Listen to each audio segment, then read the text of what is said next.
I'm standing on a giant male appendage on a hillside in Dorset with a large human figure marked in the chalk around it. Now, there are very many chalk figures on hillsides all over this area, but none quite so famous as this one for obvious, very obvious reasons. Now, it's said that this is a fertility symbol carved into the hillside millennia ago to help the local women and families in the area with their fertility. But it's also said that it's much later than that, 17th century, in fact. So, why don't we know how old this giant cock is?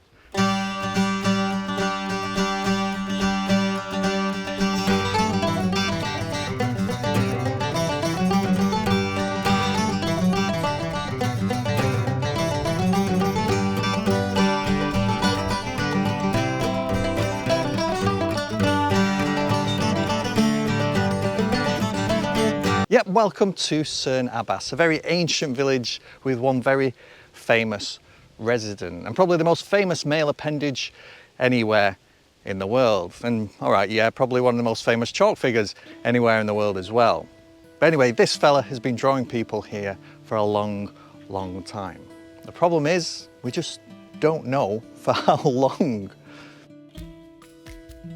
Down in the southernmost part of England, you'll find lots of these giant chalk figures carved into hillsides, and the most famous of them all is this cartoonish giant overlooking the tiny village of Cerne Abbas. It's 55 metres top to bottom and 51 metres wide, and cut into a steep face of a hill, making it visible from a distance while being almost impossible to see from ground level. The figure has been drawn by cutting trenches into the soil over half a metre deep and then filling those trenches with bright white chalk.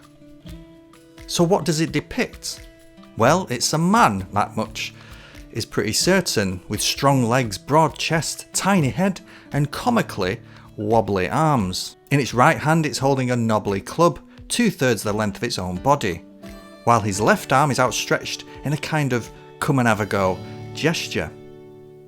He has ribs, large uneven nipples, a tiny mouth, little round eyes, and even minuscule eyebrows. Although despite taking the time to cut a massive erection into the hillside, for some reason the artist clearly thought giving him a nose was too much of an ask.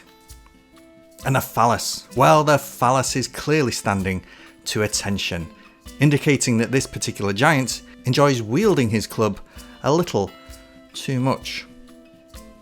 But it's also quite long, 11 metres in fact, which is almost the length of its head, which is quite normal, I suppose. Well, that's what it looks like, but like, why? Well, to understand that, you've got to understand the people that created it. And we know that, don't we? I mean, we know who created this pretty large, distinctive chalk figure on a hillside. Well, as it turns out, we don't. First of all, large things created on the landscape that seem to have a wider representative value, like henges and other large figures, are usually very ancient. And it's a giant.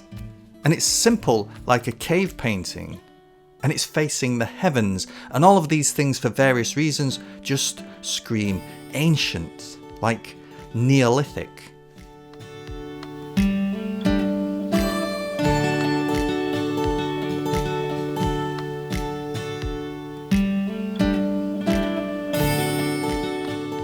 Right, so first a little bit of context. Above the giant on top of the hill is this rather nice oblong earthwork which appears quite old. So if this hill and this location is important enough for what appears to be an ancient earthwork, is it likely that it's also important enough for an ancient chalk figure? So taken at face value, it appears quite old. I mean, it's a giant holding a club, and the club itself suggests that this was made by ancient artists depicting someone from their era or from an era very close to where they were. So is it as simple as that? Is that case closed? So if this giant with a giant's club is in fact thousands and thousands of years old, then it seems to have slipped through most of that unnoticed, because the earliest mention of it anywhere is from a church accounts book written in 1694, referring to the cost of repairing it being 3 shillings. Jump backward to another local historical record, a 1617 account of the area by famous mapmaker and antiquarian John Norden, and the giant isn't even mentioned, though the Iron Age fort above it is. A church survey of the land from the 1540s also fails to mention a giant. The 18th century was when popular historical accounts of British history began to be written. This was the age of the semi-professional antiquarian, when detailed descriptions of historical places began to be surveyed and studied properly. The giant is mentioned several times throughout the 1700s, and into the following century, interest in it grew. It was even sketched a few times for the record, though some Victorian historians chose not to include the genitals. Possibly for modesty reasons, but also possibly because the whole thing had really fallen into a bad way and much of it had been grown over with grass. Which is something important to consider. Maybe the giant was cut into the hillside 1,000 years ago, but was lost below a sea of long grass, hence why it wasn't mentioned until the 17th century.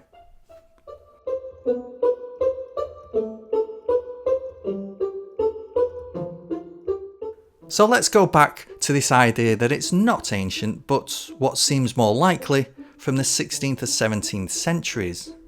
Then the question of why seems to become even less clear. Several theories have abounded over the years. One suggests it dates from the time of Henry VIII and the dissolution of the monasteries, and the giant is a caricature of the last abbot of Cerne Abbas, a man with a reputation of promiscuity, it seems. One visitor, the famous travel writer aptly named Richard Pocock, called the giant the Heli and wrote that it seemed to be Hercules, or strength and fidelity. Hercules, of course, is the Roman version of the Greek divine hero and champion of the people, Heracles, famous for his great strength and amazing adventures, and usually depicted wielding a giant club. Now I realise I might have just lost you there. We took a pretty unexpected leap from cartoon appendages to classical mythology, didn't we? Well, wait, there's more. So one story of Hercules is his killing of the giant Nemean lion, and he was occasionally depicted with its skin draped over his arm in triumph. Well, in 1996, studies of the Cerne Abbas Giant hillside showed that there was an outline of a blanket or a skin, an animal skin, over the giant's left arm, which kind of explains its unusual length and position, and also opens up debate about what other details of the giant have been lost over time. So if it is a depiction of Hercules, then that suggests it dates back to about the Roman occupation of Britain, right? Well, no, it's not that simple. In fact, the prevailing argument now seems to lie with the Lord of the Manor in the 17th century, a man called Denzil Hollis. Hollis had been one of 5 parliamentarians whose attempted arrest by troops of Charles I sparked the English Civil War. Despite this and his opposition to the king, Hollis opposed the war and instead advocated for negotiated settlement between each side. As a result, he came to despise figures like Oliver Cromwell, whose radical ideas wanted to topple the monarchy. The idea is that Hollis had the giant commissioned on a steep-sided hill he owned as a caricature of Cromwell, who was occasionally nicknamed the English Hercules. The club holding Hillside Hercules had been a way of sticking it to Cromwell, and the giant erect phallus possibly a puerile poke at his puritanism. In other words, this was a satirical cartoon. Or even more bizarre, the giant was actually a dig at Hollis himself, created by locals who disliked his political stance, or his rents. Or it could be completely meaningless, just something local people did once for, I don't know, fun. There's even a suggestion that there was already an older, possibly Brittonic picture on the hillside that Holly's ordered to be changed or overdrawn. So what's the absolute latest idea going round? Well, in March 2020, the National Trust obtained soil samples from some of the deepest levels of the giant's foundations and found compelling evidence that the giant is actually more likely to date to around the late Saxon period, around the 7th, 8th or 9th centuries. LiDAR analysis by drone also suggests that the belt seen across the giant once ran the entire way, suggesting his appendage was added later, possibly centuries later.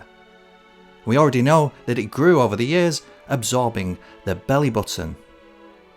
And as this is based on good scientific method, it's the best date we have. But it's not clean cut, it's kind of messy. Which then leads us to the next obvious step in logic. What if this has just kept changing over time? What if the Cerne Abbas Giant is actually a sketch that people have always added things to and taken things away from as time has gone by? There's no way to answer this as yet, but it does say a lot about how much we can take anything like this at face value. Anything historical and unique has the potential to be vandalised or altered without us knowing about it. So the answer is we just don't know. But it's there, and it's no longer just part of Dorset history, but part of British history too. And is it really so bad that we don't know?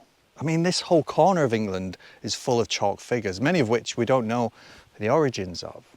And sometimes it's nice to have something historic in our lives which it's just a mystery.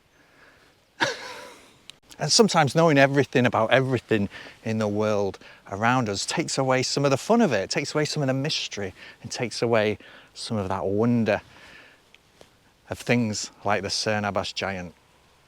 The Long Man of Wilmington was also thought to be from Neolithic times at one point, but is now also suspected to be from about the 16th or 17th centuries. Yet we know that the Uffington White Horse is actually really old, probably pre-Roman.